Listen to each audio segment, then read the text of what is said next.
one more thing about the pieces of wood. This is a small scrap of that wood. Sometimes you find that there's staples in them from, you know, where they staple the label on or something like that. Before you put it through any of the saws, make sure to take a pair of pliers. You might have to use a screwdriver to pry that out. You don't want to run into that in a saw. It'll damage the blade or kick it back at you or something. All right. So back to so this is a square and a protractor, just in case.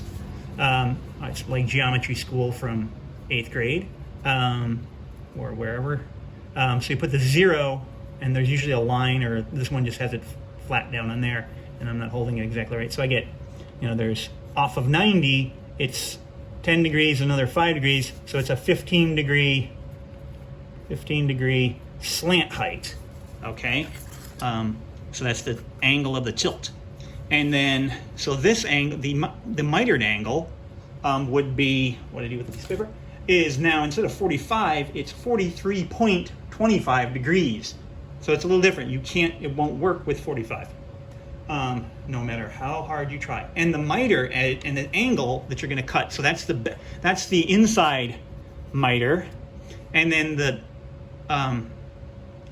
this angle. So there's the bevel of the piece of wood, and then there's the angle of that cut. So you're going to have a slanted like that way too. That's not a 45. That is a well, it's on the chart. It's 75 and a half, and you take that away from the 90, and then you get that tilt of the blade.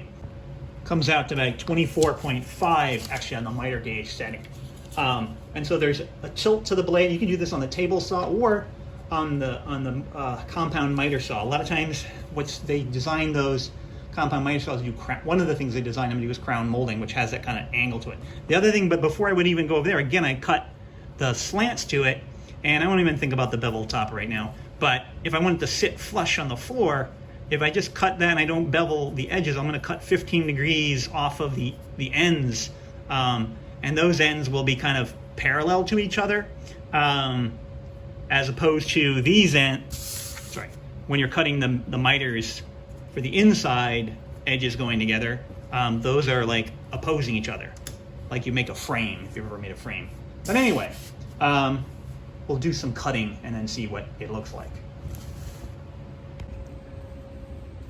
So you can kind of see some of the things. The kind of compound mitered one, my saw is not too accurate, but and I had to use the bandsaw towards the end to do some of it, so I got to do a little bit of sanding to make it perfect, but taping it together, hold it together. It could be glued together and nailed, and then puttied to fill some of this for the fact that we're going to paint them.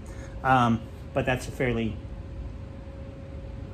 there's a lovely chart I'll post on the page. But part of the reason some of these are, the angles are more accurate than our machines are going to get to.